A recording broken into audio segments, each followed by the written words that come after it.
여러분 반갑습니다. 아까 이제 여러분들 말씀하실 때 총선 지고 나서 너무 막 분하고 답답하고 실망스럽고 해서 고성국 TV를 안 보게 됐다 이런 말씀 하셨어요. 우선 송구스럽다는 말씀 드리고요. 우리 자유 참 못났어요. 제가 한 40년 정치활동과 평론하면서 이번 4월 총선처럼 우리 자유파와 집권 세력한테 유리한 선거가 없었거든요. 이렇게 유리한 선거판을 이렇게 헌정사상 가장 큰 차이로 패배한 겁니다. 그래서 누굴 탓하겠어요? 우리 자유파가 못났다 이렇게 얘기할 수밖에 없어요. 그 점 관련해서는 여러분들의 실망 충분히 이해합니다. 그런데 조금만 넓혀서 생각하면 이 선거 결과에 가장 충격받고 실망했을 사람은 윤석열 대통령이었을 거예요. 대통령 취임했을 때 여서야대였잖아요. 더구나 아주 흉악한 이재명이가 있는 압도적 과반 다수당이 국회를 딱 틀어주고 있어서 정말 단 하루도 허니문이 없었어요. 심지어는 대통령 취임식 하기 전부터 촛불 들고 나왔잖아요. 저 좌파들이. 그래서 정말 아무것도 못하고 2년간을 오로지 대통령이 할 수 있는 시행령에 의거해서 국정을 이끌어 오면서 총선만 이기면 이러면서 해왔을 거라고요. 그러니까 총선의 충격적 패배에 가장 충격을 받은 사람은 윤석열 대통령이었을 거다. 그런 점을 생각하면 근데 그 윤석열 대통령이 앞으로도 3년간은 대한민국을 책임지고 이끌어 가 주셔야 되잖아요. 그리고 이 윤석열 대통령과 윤석열 정부를 성공시켜야 3년 후 대선에서 우리가 정권 재창출을 꼭 해볼 수 있거든요. 그러니까 지난 2년보다 훨씬 더 어려워진 정치 상황 속에서 훨씬 더 어려운 길을 우리 자유파가 대통령과 함께 가야만 되는 상황이 됐습니다. 그래서 저도 사람인데 왜 실망도 없고 충격도 안 받고 그러겠어요. 근데 아직 갈 길이 멀다. 아직 갈 길이 한참 남았다. 그런 생각으로 저부터 총선 다음 날 털고 일어났습니다. 그런 여러분들이나 저나 또는 윤석열 대통령이 느낄 그러한 어떤 충격과 낭패감 또 지금 그 선거 패배 때문에 겪지 않아도 될 온갖 수모와 모욕과 조롱을 지금 견뎌내면서 하루하루 버텨가고 있잖아요. 그런 문제의식을 전제로 제가 몇 가지 말씀을 오늘 드릴게요. 이런 거 있습니다. 좌파는요 지는데 굉장히 익숙해져 있어요. 왜냐하면 70년 동안을 좌파들이 우리 자유파와 싸워서 졌거든요. 1945년 8.15에 해방되고 바로 그 다음 날부터 좌우 투쟁이 시작됐습니다. 좌파들이 절대적으로 유리했어요. 그런데 그 3년간의 투쟁에서 좌파들이 우리 자유파 졌어요. 그래서 대한민국이 건국된 겁니다. 그때 우리가 자유파가 졌으면 그냥 대한민국은 없어요. 남한도 인민민주주의, 북한도 인민민주주의. 북쪽에는 김일성이가 남쪽에는 박헌영이가 지배하는 공산주의 국가로 바로 가는 거였어요. 그 3년간의 이념 전쟁 끝에 우리 자유파가 기적적으로 이겼거든요. 근데 그 당시에 우리 정치 상황은 우리 자유파가 절대적으로 불리한 상황이었어요. 거기서 우리가 이긴 거예요. 그래서 건국은 기적과 같이 이루어졌다 이렇게 얘기하는 거예요. 이승만이라는 정말 저는 1세기에 한 번 나올까 말까 할 정도의 그런 출중한 리더십이 없었으면 우리 건국은 불가능했다. 대한민국이라는 나라는 지구상에 나타날 수가 없었다. 그렇게 생각합니다. 우리 역사를 보면 정말 하나님이 보호하사라는 말이 저절로 떠올라요. 1세기에 날까 말까 할 이승만에 뒤이어서 정말 1세기에 한 번 날까 말까 할 박정희라는 지도자가 다시 나타나요. 그래서 18년간의 통치 기간 동안에 최빈국 전 세계에서 가장 가난한 나라를 중진국에서 선진국 도약할 수 있는 기반으로까지 끌어올립니다. 단 18년 만에 해내요. 그러니까 좌파들은 대한민국을 건국하지 못하게 투쟁했는데 실패했고 대한민국이 근대화되고 산업화되고 중진국으로 도약하고 발전하는 것을 어떻게든 저지하려고 했는데 실패한 거예요. 박정희 대통령과 김일성이는 목숨 걸고 최대 경쟁을 한 거거든요. 거기서 김일성이가 완전히 지잖아요. 지니까 암살해야 되겠다고 해서 암살단을 계속 내려보내고 김신조 문세광이 계속 내려보내잖아요. 그래도 실패하잖아요. 그래서 좌파들은 그 과정에서 내부로부터 대한민국 체제를 전복시키는 반란을 몇 차례 기획하거든요. 그걸 하기 위해서 북한의 조선노동당의 지시를 받는 남한 내의 지하당을 수십 개를 만듭니다. 그 수십 개도 넘는 지하당이 하나같이 뭐 좀 하려고 그러다가 잡혀서 감옥 가고 이런 식으로 된 겁니다. 통역당, 인혁당, 난민전, 수많은 좌파 이 혁명단체들이 가장 최근에 통진당에 이르기까지 할 때마다 실패해요. 그러니까 좌파들은 이런 식으로 지난 70여 년간 대한민국이 건국되고 지금의 대한민국으로 눈부시게 발전하는 과정에 여러 수백 번도 넘게 대통령을 암살하려고 그러기도 하고 반란을 일으키기도 하고 내란을 획책하기도 하고 혼란을 조성하고 온갖 걸 다 했는데 다 실패한 거예요. 그러니까 좌파는 실패에 익숙해 있으면 그 다음에는 어떤 상황이 벌어지냐, 실패하고 나면 다시 일어나는 법을 배워요. 실패가 한두 번이 아니기 때문에 수없이 많은 실패를 넘어서 여기까지 온 게 종북주사파들. 수많은 실패를 넘어서 마침내 자기들의 정권, 김대중 정권을 만들어보고 노무현 정권을 만들어보고 문재인 정권을 만들어 본 거예요. 그러니까 수백 번의 실패 끝에 쓰러지지 않고 포기하지 않고 다시 일어나서 악착같이 덤벼서 마침내 자기들의 중간 목표를 달성하게 된 거죠. 그러니까 좌파들은 선거에서 지면 또 무슨 투쟁에서 지면 지는 거는 우리가 워낙 힘이 약해서 진 거야. 여기서 쓰러지면 우리는 진짜 끝까지 지는 거야. 완전히 지는 거야. 다시 일어나서 더 싸워야 돼. 이걸 수십 년 동안 해온 거예요. 그래서 문재인이 때도 그렇고 이재명이 때도 그렇고 저것들은 선거에 지면 당원이 더 늘어. 선거에 지면 후원금이 더 모여. 이거 간단하게 보시면 왜 이 싸움은 잘하고 힘도 센데 악이 별로 없는 악착같이 못한 애는 힘도 좀 약하고 덩치도 작고 그런데 악바리 같이 있는 작은 애하고 싸우면 끝내 져요. 얘는 안 되면 막 물고 뜯고 막 돌멩이로 찍고 그래도 두들겨 맞고 지면은 끝까지 가서 집 앞에까지 가서 기다렸다가 또 싸우고 맞고 나오면 그 다음날 또 집 앞에 가서 또 싸우고 질려서 졌다 그러고 좌파가 그런 식으로 여기까지. 대한민국에 지금까지 남아있는 종북주사파들은요 그야말로 악만 남은 악바리 같은 그런 종북주사파들이에요. 수십 번의 실패를 당하고도 포기하지 않고 쓰러지지 않고 넘어지지 않고 다시 일어나서 덤비는 그런 자들이 살아남아서 지금 종북주사파입니다. 그러면 이제 우리 자유파는 어떠냐? 우리 자유파는 늘 이기는 데 익숙해져요. 계속 이겼잖아요. 김대중이 노무현이 문재인이 선거 빼놓고 우리가 진 적이 있습니까? 늘 우리는 집권당이고 여당이고 대한민국의 주류. 근데 사실 이게 우리 자유파의 힘으로 된 거냐 아니면 이승만 박정희 걸출한 영웅적 리더십의 덕분으로 된 거냐. 저는 후자의 성격이 더 강하다고. 그러니까 우리 자유파는 그러니까 이승만 대통령이 다 해주는 거야. 박정희 대통령이 다 그래서 이명박 때도 이명박에게 알아서 잘해주겠지. 박근혜 때도 박근혜가 알아서 잘해주겠지. 그리고 늘 이겼기 때문에 뭐 어떻게든 되겠지. 이렇게 해서 여기까지 왔거든요. 그러니까 그 과정에서 지금 이 자유파 우리가 처해 있는 이 전쟁의 성격 얼마나 그냥 악에 바친 수십 번 쓰러지고 넘어지고 그러나 다시 일어나서 다시 달려드는 악바리 같은 종북주사파가 얼마나 무서운지 이런 거 우리가 잘 모르고 그냥 여기까지 온 거예요. 와서 막상 붙어보니까 저쪽은 분명히 머리수는 소수인데 이게 소수거든요. 이게 다수가 아니에요. 우리 사회에. 소수인데 똘똘 뭉쳐서 조직돼서 쓰러지면 또 일어나고 옆에 놈 쓰러지면 다시 이렇게 세우고 막 이렇게 달려드는데 소수지만 조직되어 있기 때문에 세단 말이에요. 우리는 숫자는 확실히 우리가 많아요. 보수가 많습니다. 자유파가 많아요. 근데 이렇게 악착같이 끝까지 싸우자 하고 의지로 조직되어 있지가 않기 때문에 그냥 뭐 이길 때는 기세 좋게 와 오늘 막 잔치국수 먹는 날이다 그러고 막 그러는데 지고 나면 뿔뿔이 흩어져. 자유파는 선거에서 지면 당원이 줄어들어. 자유파는 선거에 지고 나면 후원금이 줄어. 유튜브 구독자가 줄어든다니까? 정반대. 지는 충격과 아픔은 좌파나 우파나 다 똑같지 않겠어요? 저것들도 어쨌든 사람이면 한두 번도 아니고 수십 번 매번 할 때마다 치면 저쪽의 좌절감과 그거 얼마나 크겠어요?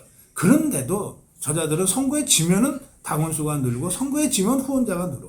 선거에 지면 오히려 유튜브 구독자가 늘어요. 다시 한번 해보자 이런 악착 같은 게 있단 말이에요. 우리 자유파는 이기면은 당원수가 늘어. 선거에 이기면 유튜브 구독자가 막 늘어요. 구독해주세요 안 해도 막 늘어. 막 후원금도 막 들어와. 에이 기분이다 막. 지면 썰물처럼 빠져가 버려. 심지어는 제가 이건 우리 자유파 제 동료 유튜버들한테는 어떤 경우에도 제가 이게 공격하거나 비판하지 않습니다. 그게 제 원칙인데 이건 공격하기 위해서 하는 말이 아니에요. 제가 4년 전 총선 다들 이긴다고 그랬어요. 저는 뭐 3주 전부터 좀 분위기가 매우 심상치 않다고 생각해서 굉장히 걱정 많았는데 막상 이제 투표가 됐어. 그리고 우리가 와장창 졌어요. 그 선거 개표를 생방송하고 있는 게 나중에 보니까 나 혼자다. 다들 유튜브들조차도 다 아예나 모르겠다 그러고 집 사고 어디 사라져버린 거야. 네, 감사했어요. 그리고 저는 솔직히 이런 고민 갈등이 있어요.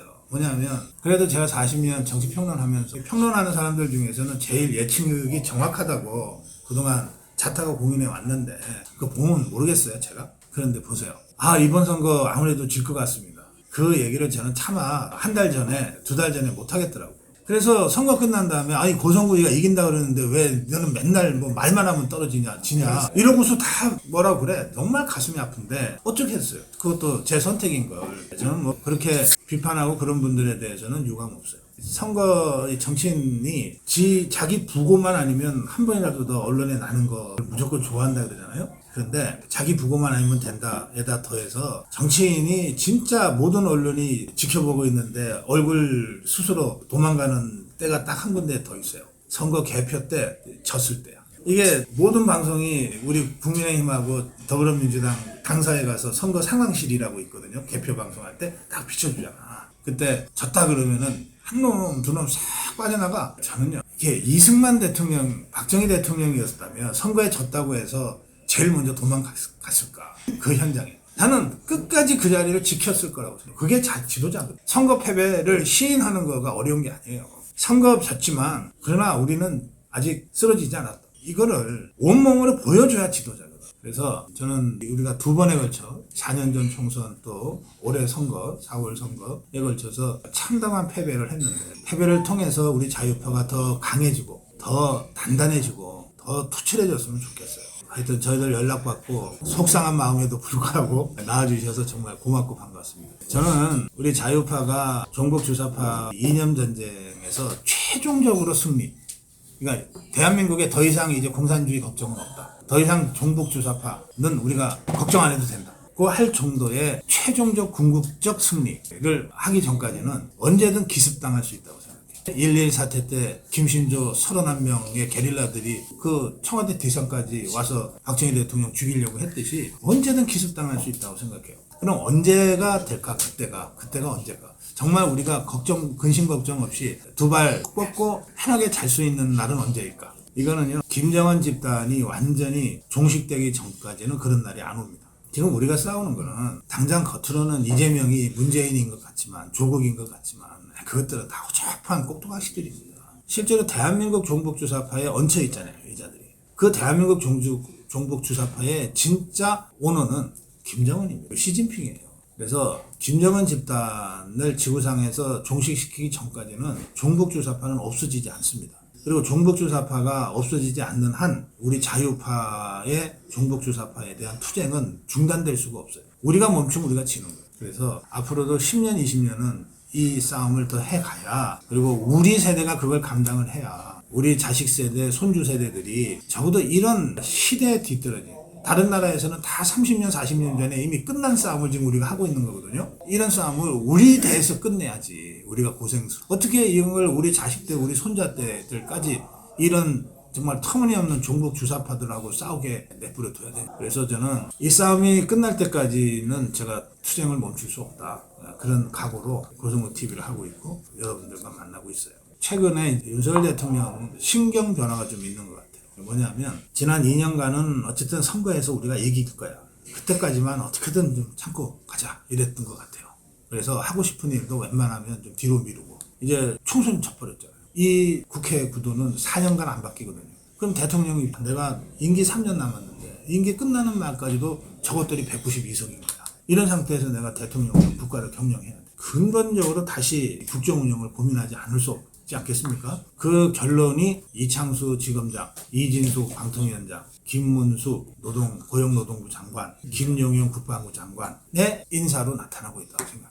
대통령이 이런 말을 직접 메시지로 하지를 않아요. 대통령의 말은 하나하나가 다 책임을 져야 되는 그런 거기 때문에 이런 말은 그냥 대통령 인사를 통해서 나타나는 거예요. 나 앞으로 국정 운영을 이렇게 하겠다. 그럼 이창수 서울지검장, 박성재 법무부 장관, 이창수 서울중앙지검장, 심우정 검찰총장, 김문수 방통위원장, 김문수 고용노동부 장관, 김용현 국방장관, 이 인사가 우리에게 주는 의미가 뭐냐. 이제 종북주사파의 투쟁에서 한치도 후퇴없다. 한치도 오로지 자유민주주의와 시장경제, 법치주의, 포퓰리즘이라고 하는 자유파의 원칙을 가지고 당당하게 정면 돌파하겠다. 국민의힘이 받쳐주면 이거 할 수 있는데 국민의힘이 딴 생각하고 여기서 자꾸 대통령과 거리를 두려고 그러고 이러면 그러면 대통령이 어쩔 수 없이 국민과 함께 할 수밖에 없어요. 국민의 힘과 함께 하고 싶은데 국민의 힘이 동행하기를 주저하거나 그러면 이제 국민과 함께 할 수밖에 없어요. 대통령은 그 방법밖에 없어요. 그래서 저는 이렇게 생각합니다. 윤석열 대통령이 남은 임기 3년을 정말 제대로 운영을 해서 그 성과로서 2년 후 지방선거, 3년 후 정권 재창출에 성공을 하려면 대통령과 국민의 힘과 국민이 함께 해야 돼요. 삼위일체로 해야 되는데 저는 대통령은 이미 결심이 섰다는 거예요. 더 이상 야당 눈치 안 보고 좌우우면하지 않고 꼭 해야 될 일 해나가겠다는 거예요. 그게 최근에 인사를 통해서 확연하게 나타났어요. 그다음에 우리 국민도 여러분들이나 저 같은 국민도 그래 한판 붙자 이렇게 지금 각오들을 다지고 있습니다. 그게 내일 8.15 광화문 집회에서 우리가 확인을 할 겁니다. 한판 붙자. 정권 뺏겼을 때도 문재인 정복주 목숨 걸고 싸워서 우리가 탈환을 한 사람들인데 그런 국민인데 지금은 대통령까지 우리 편인데 못할 거 뭐 있냐. 이런 각오를 지금 다지고 있어요. 중간에 국민의힘만 그런 각오로 함께하면 두려울 거 없다고 제가 생각해요. 그래서 국민의힘한테 계속 이런 상황을 알려주고 환기시키고 그리고 함께할 것을 권유하고 촉구하고 또 필요하면 때로는 압박도 해야 된다고 생각해요. 이런 방식으로 앞으로 전국이 돼야 된다고 저는 생각하고요. 저희 고성욱 TV는 그런 방향으로 대통령과 국민이 함께 가는 이 방향을 열어갈 거고 그리고 여기에 다소 좀 머뭇머뭇하면서 아직 뒤처져 있는 국민의힘이 이 대열에 합류하고 선봉에 설 수 있도록 그렇게 끊임없이 독려하고 권유할 생각입니다. 저 고성호 TV의 기본 방송 방향은 그렇게 되어 있다는 것이고요. 이거를 그냥 저 혼자 떠들어서는 힘이 잘 안 실려서 이제 전국에 2만여 명의 아미고 회원들, 100만 명의 구독자들이 어떤 형태로든 조직된 목소리를 내는 것이 자유파의 정치적 전진에 필요하다는 그런 생각을 다시 절감하면서 이제 다시 현장에서 여러분들과 만남을 앞으로 계속해 나갈 계획으로 있습니다. 제 말씀은 일단 여기까지 하고 이제 여러분들 의견과 질문 받겠습니다. 네, 가장 최근에 사면 복권되지 않습니까? 그 사항에 대해서 일단은 저 개인적 입장으로는 긍정을 하거든요. 그런데 그런 불구하고 불안한 점이 같이 동반되는 건 사실입니다. 바둑은 내가 두는 수나 상대가 두는 수를 다 이렇게 보면서 두잖아요. 그러니까 바둑의 여러 전략, 이의제의 전략, 성동격서 이런 것들은 상대도 알고 나도 아는 상태에서의 선택이기 때문에 이건 공작하고 좀 달라요. 꼼수하고 다른 거죠. 꼼수는 상대가 모를 것 같은 사판수를 두는 걸 꼼수라 그러는 거고 그러니까 김경수 복권은 무슨 공작으로 한 거 아니란 말이에요. 그냥 공개적으로 한 거 아니에요. 그리고 다들 김경수가 복권되면 저 종북수사파 진영 내에 비명계와 반명계가 또는 친문계가 김경수 중심으로 다시 모임을 갖게 될 거고 그러면 이재명의 대항 세력이 될 가능성이 있어라고 하는 거는 입 달린 사람들이면 다 얘기를 하고 있잖아요. 그러니까 이거는 멀리 하는 공작은 아니다. 야권 분열 공작 이건 아니다 이거예요. 그냥 수를 한 수 둔 거예요. 근데 과연 그게 그렇게 갈 거냐에 대한 질문이신데 우리가 감정적으로 얘기하지 말고 현실적으로 얘기를 하면 이렇습니다. 감정적으로는 이재명이를 당장 길거리 가는 이재명이를 붙잡아다가 감옥에 쳐놓고 싶지. 그런데 현실적으로는 3년 후 3년이라는 게 사실은 3년도 안 남았어요. 2027년 3월이 대선이거든요. 2027년 3월이 대통령 선거예요. 그러면 대통령 선거하려고 그러면 대개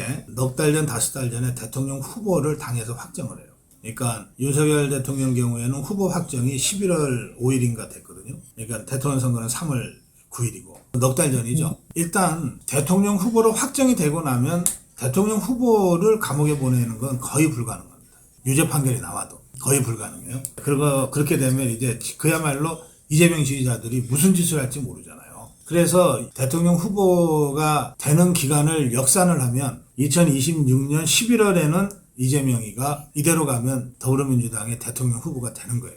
그럼 그 11월부터 지금까지를 따지고 보면 실제로는 2년하고 한 두세 달 정도 남은 겁니다. 그렇죠? 계산이. 자, 그런데 이 조국이가 1심을 2년 징역형을 받았는데 요게 기소돼서부터 몇 년 걸렸나? 3년 넘게 걸렸어요. 그리고 나서 2심 또 한참 걸리잖아요. 그리고 대법에 올라갔는데 언제 판결이 날지 모르잖아요. 조국이도 그랬는데 이재명이는 조국이보다 훨씬 세잖아요. 그러니까 지금 여러 사건에 대한 기소와 재판이 진행되고 있고 위증 교사하고 선거법 요 두 사건은 다른 사건보다 대장동이나 이런 거보다 좀 재판이 빨리 진행이 돼가지고 10월 11일경에 1심이 나온다고 예측을 하고 있는데 이거 그럴지 안 그럴지도 모르는 거예요. 그 다음에 1심이 나오면 항소해서 2심 들어가잖아요. 2심도 온갖 방법으로 선거 지연 전술을 이재명이는 구사할 겁니다. 지가 할 수 있는 모든 수단과 방법을 다 구사할 거예요. 그리고 여기에는 국회의원 배지를 단 변호사들이 수십 명이 달려붙어서 이걸 할 거거든요. 그러면 이 2심 재판이 일반 형사범의 경우에는 1심 6개월, 2심 4개월, 3심 4개월로 딱 돼 있지만 그거는 아무 의미가 없다는 건 우리가 다 잘 알잖아요. 제 얘기는 뭐냐, 2년 2개월 사이에 이재명이가 1심 끝나고 2심 끝나고 대법 확정을 해서 감옥에 갈 확률은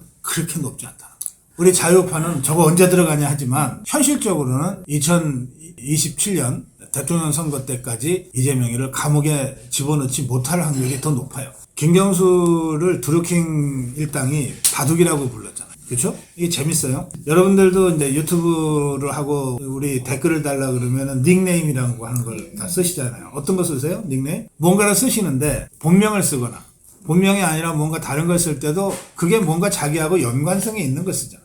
그냥 정말 생뚱맞게 아무 관계없는 뭐를 쓰는 게 아니잖아요. 드루킹도 사람인들이니까 비슷하게 그렇게 닉네임을 만들었을 거예요. 그러면 바둑이라는 닉네임을 왜 김경수한테 붙여줬을까? 바둑이는 철수와 영예에 나오는 그 바둑이거든요. 이게 뭐냐면 노무현 때 문재인 때 김경수가 했던 역할이 가방 들고 다니는 비서였어요. 그러니까 딱 바둑이처럼 보인 거야. 그러니까 드루킹 일당들이 그냥 김경수를 바둑이 취급해버린 거예요. 요즘은 애완견이란 말 안 쓰고 반려견이라고 하지만 어쨌든 애완견 취급을 한 거야. 옛날식으로 따지면. 김경수는 그렇게 정치를 시작한 거거든요.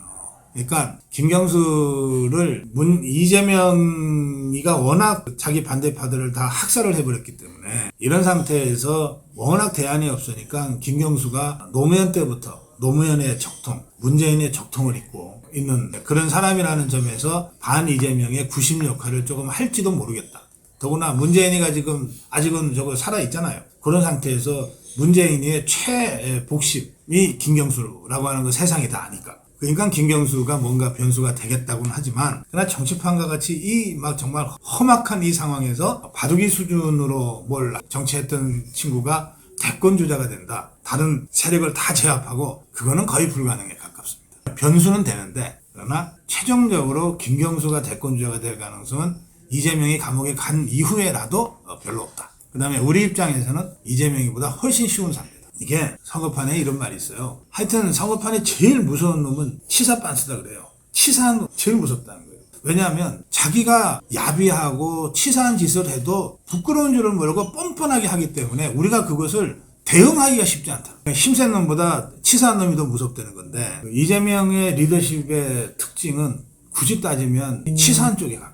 뻔뻔하잖아요. 자기 형수의 욕설한 것과 관련된 어떤 해명이나 태도 같은 거 보시면 또 수많은 이 범죄를 저지르고 또 그 자신의 범죄와 관련해서 가까운 측근들이 여러 사람이 극단적 선택을 했는데 그 극단적 선택을 한 사람들에 대한 이재명의 뻔뻔한 태도 같은 것들을 보면 뭔가 염치, 부끄러움 이런 건 전혀 없는 사람처럼 보이잖아요. 그러니까 무슨 짓이든 할 수 있는 거예요. 그래서 왜 대신에 김경수한테는 왜 김경수 그러잖아요. 대깨문들이. 예? 그러니까 조금 이 세파의 무슨 광야의 무슨 풀 같은 이런 느낌이 없잖아요. 실제로 김경수가 그래서 의원들 사이에서는 좋은 평을 받아요.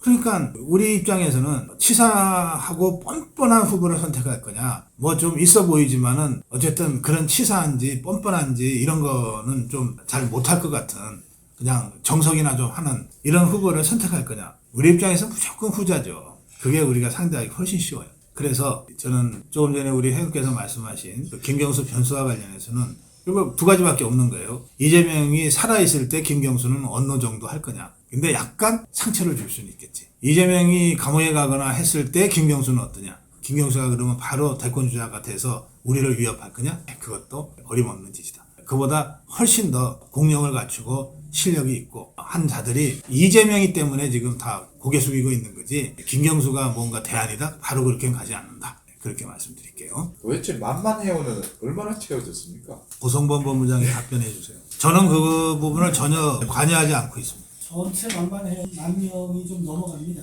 그런데 이제 들어갔다가 그만두시는 게 굉장히 잦아요.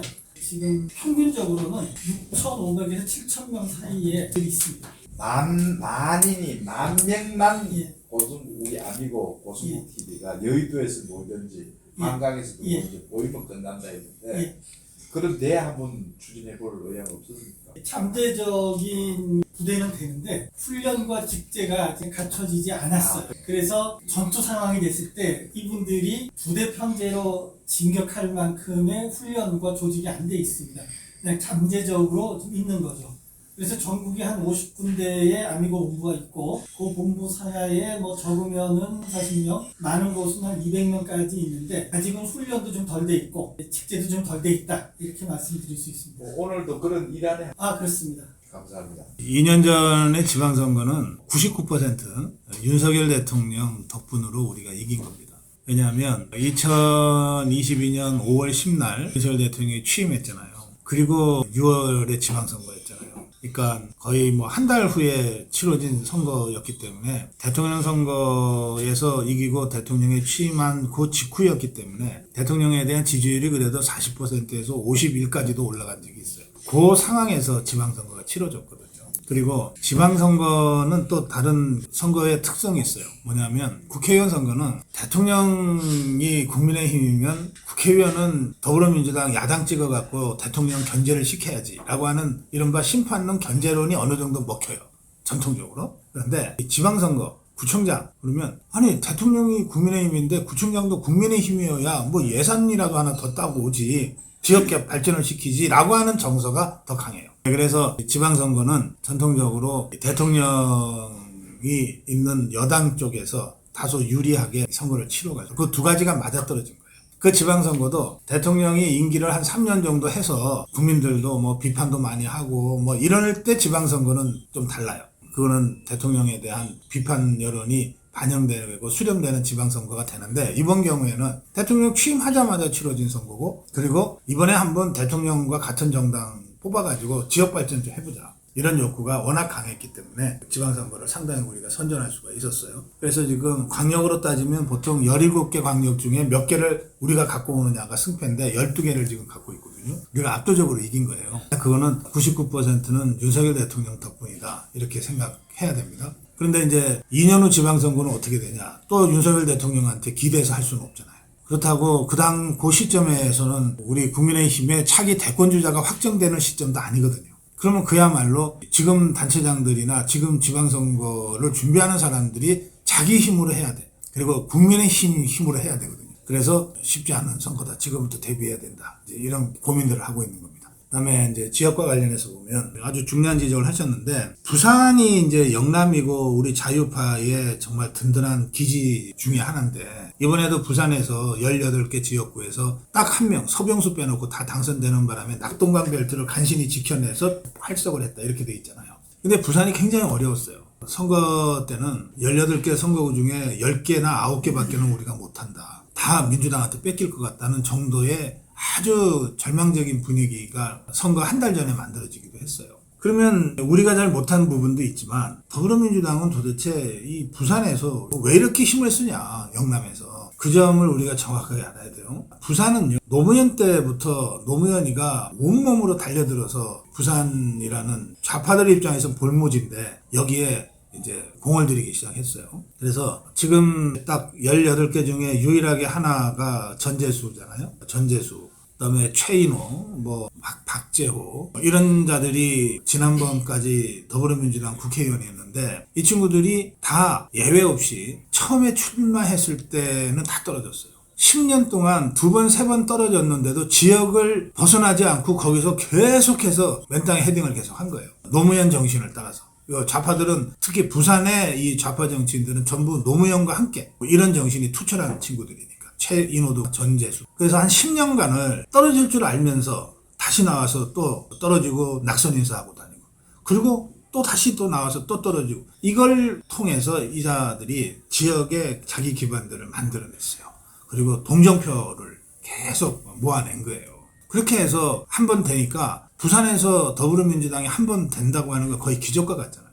그러니까 이것들이 딴 짓 안 하고 계속해서 지역만 판 거예요. 국회의원이 되고 나서도. 모든 걸 다 지역 발전 예산 갖고 오는데 총력을 하고 또 좌파 정권, 노무현 문재인 정권 때 다른 데는 몰라도 부산에서 더불어민주당 국회의원들이 요구하는 지역발전 민원은 무조건 들어줘. 이런 식으로 해서 갖다 퍼부. 그래서 초선이 재선되고 재선이 삼선돼요. 그러니까 점점 우리의 난공불락의 영남 기반이 허물어져 간 거예요. 그게 부산만 그런 게 아니라 김해가 그렇고 양산이 그렇게 돼서 무너진 거예요. 김해도 우리 굉장히 강한 자유우파 근거지거든요. 근데 지금은 저 문재인 노무현 비서들한테 갑을 지역을 뺏긴 지가 벌써 12년이에요. 또 뺏겼어 근데. 하여튼 그래서 한 지역을 이를테면 아무리 그래도 호남은 좀 정말 접근하기가 좀 어렵다고 합시다. 뭐 이정현이 정도가 아니면 사실은 호남을 정면으로 뚫고 가기 어렵다고 할 수 있지만 호남을 빼놓고는 충청도건 어디건 간에 우리도 저 노무현 부하들이 했던 식으로 한 지역에서 10년을 파면 성과가 없을 수가 없어요. 예, 이 동네도 그렇고. 여기도 그렇습니다. 뭐 구로건 금천이건 뭐 우리가 쉽지 않다고 하지만 그러니까 여기서 10년씩 정말 한옥을 판 사람이 별로 없다는 뜻이에요. 김영태도 양천에 있다가 일로 갑자기 가라 그래서 온 거예요. 또 태영호도 자기 강남 서초 강남이죠. 강남에서 아무래도 공천 못 받을 것 같으니까 지가 먼저 여기 확 튀어와 버린 거예요. 아무도 출마하는 사람이 없을 것 같은 지역이니까 그러니까 뭐 당에서 그래 뭐 네가 나가서 죽겠다 그러는데 뭐 굳이 그것까지 하지 말라고는 안 하겠다 뭐 이런 식으로 해서 공천을 준 거거든요. 그거를 그러면 지역 유권자들이 모르냐고요. 많이 알지. 그래서 유권자들을 대할 때 건성으로 대하고 쇼로 대해서는 절대 못 이깁니다. 한 분 한 분이 다 그야말로 내 머리 위에 있다. 국민의힘 머리 위에 있는 현명한 유권자다 생각하고 정성을 다하고 진정성을 다해서 접근을 해야 돼요. 그런 점에 있어서는 우리 국민의힘과 자유파가 좀 부족해요. 많이 부족했어요. 그리고 이번 총선만 국한해서 보더라도 그런 면에서 정말 전략 없이 어떻게 되겠지 하고 막 여기저기 이른바 낙하산을 우리가 참 많이 했어요. 이재명이가 낙하산 많이 했다 그러잖아요. 이재명이가 한 낙하산은 적어도 종북 주사파 진영 안에서는 걔 할 정도로 이유 있는 낙하산이야. 적어도 좌파 활동을 한 20년, 30년 한 사람이 낙하산 타고 내려온 거기 때문에 종북 주사파 진영 안에서는 지역은 좀 저기 있던 자가 여기 갑자기 떨어지는 의미에서의 낙하산이지만 경력을 보면 20, 30년 좌파 운동만 한 사람이거든. 근데 이제 우리 자유파는 그런 것도 아닌 낙하산들이 이번에 많았어요. 그러니까 지역민들로부터도 인정받지 못하고 받아들여지지 못하고 당 내에서도 또 그 지역이라고 해서 기존에 준비했던 사람이 없는 지역은 없거든요. 그럼 그런 사람들은 다 배제되는 거 아닙니까? 경선을 못 들어가요. 왜? 당에서 누군가를 지역 연고도 별로 없는 사람을 내려보내서 공천을 주려고 그러면 경선을 하면 지거든. 이 지역에서 그래도 몇 년씩 공천이 바깥이 한 사람한테 어떻게 이기냐고요.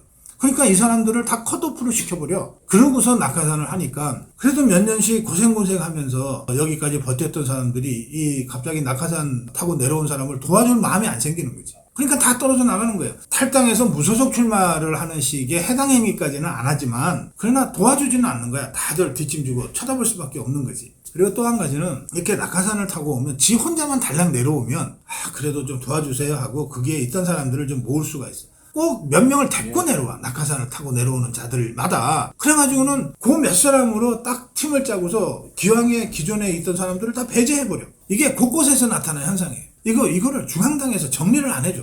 자, 봐요. 김해을. 거기에 이번에는 정말 우리가 탈환할 수 있다. 그래가지고 8명이 경선 뛰어들었어요. 8명이 뛰어들었는데 갑자기 중앙당에서 조혜진이를 옆 동네에 있는 밀양에 있는 조혜진이를 김해로 보낸 거예요. 이게 뭐냐면요. 아예 좀 먼 거리에 경상북도에 있던 누군가를 서울에 뭐 구로로 보냈다 그러면 이 사람이 거리가 머니까 그 동네에서 뭘 했는지 모르니까 차라리 나. 밀양하고 김해는 붙어 있거든. 조혜진이가 밀양, 함양 뭐 여기 창녕에서 뭐 했는지 그 동네 여론이 어떤지 많이 알고 있는 김해 사람들 입장에서는 이 뭐지? 김해를 뭘로 알길래? 이렇게 되는 거예요. 김해가 훨씬 크거든. 김해는 지금 저 인구 50만이고 선거구가 2이잖아요. 그리고 이 조혜진이 있던 데는 밀양, 창녕 합쳐서 무슨 20만만 간신히 되는 건데거든. 그러니까 김해 사람들 입장에 자존심이 완전히 긁어져 버린 거예요. 차라리 어디 잘 모르는 동네에 누군가를 내려왔으면 나았을 거야. 그러니까 조혜진이 또 왔단 말이에요. 그러니까 이 8명이 어떻게 돼요? 8명은 다 그 지역에 나름의 지지 기반을 조금씩이라도 갖고 있는 사람들이니까 어떻게 자존심이 있지 어떻게 밀양에서 온 조혜진을 받냐 이렇게 된 거 아니에요. 그래서 이 사람들도 후퇴할 수가 없게 됐어. 그래서 이 사람들이 요구한 거 딱 하나예요. 경선 붙여달라. 조혜진이가 그래도 삼선 현역 의원이 당에 전략공천 받고 왔으면 거기 8명은 국회의원 경험도 없는 사람들이니까 경선에서 이기면 되지 않냐. 그럼 우리가 합심해서 도와주게. 최소한 우리가 조혜진을 도와줄 수 있는 명분은 당에서 좀 만들어달라. 이거예요. 쉽게 말해서. 그 경선 안 했어요. 그냥 조혜진으로 공천 결정을 해버린 거야. 그럼 8명 어떻게 해요? 8명 중에 탈당해서 조혜진 죽이겠다고 한 사람이 없는 게 다행이지. 이 사람들 다 뒷짐지고 물러설 수밖에 없었잖아요. 그리고 이길 수 있는 선거 쳤어요. 이런 식으로 이게 253개 선거구가 다 케이스가 다르기 때문에 일률적으로 말씀드릴 수는 없지만 적어도 지역에 관한 이 지역을 어느 정도는 알고 있는 제가 정치를 한번 해봤습니까? 제가 지역마다 어떤 지역이든 여러분들이 말씀하시면 이런 정도로 제가 설명을 해드릴 수가 있거든. 그럼 이 정도는 좀 아는 사람이 가서 뭐 여기는 이런 게 있으니까 하고 뭐 정리를 할 텐데 생판 모르는 사람들이 공천을 한 거예요. 공관위원장부터 정치는 처음인 사람이 와서 공관위원장을 했잖아요. 그리고 이것들을 잘 갈무리해서 이 지역은 이렇고 저렇고 그래도 잘 모르는 사람들이 공천위원 결정권을 갖고 있으면 또 비대위원 결정권을 갖고 있으면 이 사람들한테 올바른 판단을 할 수 있도록 자료는 갈무리해 줄 수 있는 사람이 사무총장을 해야 될 거 아니에요. 이 0.5선이 사무총장을 한 거예요. 이 박사님 왜 덥습니까? 그래도 저 국민의힘이 어쨌든 우리 자유파의 정치적 대표체, 현실적으로는 정치적 대표체니까 다른 대안이 없으니까 그래서 돕는 거예요. 그 좌파들은 김건희 윤 대통령 욕하고 막 돌아다녀요. 그 어중간한 것들은 그게 넘어가요. 넘어가죠. 점점 더 안 되면 이럴 때 우리는 뭐 해야 됩니까? 지금 우리가 뭐 해야 되냐? 저는 이렇게 생각하는데요. 우선 국민의힘에서 공천만 하면 되는 지역이 있잖아요. 그게 한 60여 곳 돼요. 서울 강남까지 포함하면 한 70곳. 여기는 진짜 자격 있고 검증된 사람들 공천해서 해야 된다고 생각해요. 제가 지금은 이미 2달 전에 끝났기 때문에 소용없는 얘기지만 4년 후를 생각하면서 여러분들이 제 말씀을 들어주세요. 그러면 국민의힘 공천만 받으면 되는 사람들은 진짜 국가적 차원에서 또 자유파 전체 진영 차원에서 꼭 필요한 역량과 전투력과 이런 걸 갖춘 사람들을 공천을 줘요. 정말 비례대표 공천 주듯이 해야 된다고. 이런 지역은. 그 다음에 두 번째요. 사람을 잘 공천하면 그런데 잘못 공천하면 안 될 지역들이 꽤 많이 있습니다. 그러니까 스윙보트 지역들, 충청권이 대부분 그래요. 그 다음에 서울의 절반 이상은 그런 지역이에요. 진짜 공천을 잘하면 우리가 이길 수도 있는 지역. 근데 잘못하면 지는 지역. 이런 지역들이 서울에도 꽤 많습니다. 이런 지역의 경우에는 첫째도 둘째도 경쟁력과 이 공천 잘한다는 게 별거 아닙니다. 이길 수 있는 사람 공천하는 게 제일 잘하는 공천이거든요. 경쟁력이 있냐 그 지역에. 그게 뭐 학연이 됐건 뭐가 됐건 상관없어요. 국민학교 나온 사람보다는 국민학교 중학교 나온 사람이 더 셀 거고 그거보다는 국민학교 중학교 고등학교에 대학까지 그 지역에서 나왔다 그러면 더 셀 거 아닙니까? 하다못해 인맥이 조금이라도 더 있을 거 아니에요. 그런 방식으로 해서 어쨌든 그 지역에서 이길 수 있는 사람으로 공천을 하고 이 사람들한테 최소한 2년 이상은 그 지역에서 뛰어라. 내가 우리 당에서 공천 보정하겠다. 그러니까 지금부터 뛰어라.